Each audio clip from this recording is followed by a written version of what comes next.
மிரல் மாறனைந்து மலர்வாழி சிந்த மிக வானிலிருந்து வெயில் காய மிதவாடை வந்து தழல் போல ஒன்ற வினை மாத தந்தம் வகை கூற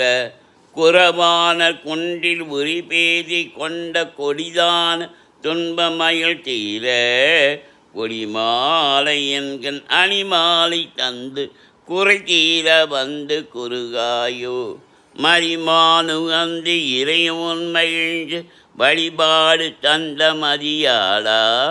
மலை மாவு சிந்த அலைவேலை அஞ்சல் வடிவேல் அறிந்த அதிதீரா அறிவால் அறிந்தும் இருத்தாளிரைஞ்சும் அடியாரிரைஞ்ச கலைபோனி அழகான செம்பன் மயில் மேலமர்ந்த அலைவாயு கந்த பெருமாடி குறை தீர வந்து குரு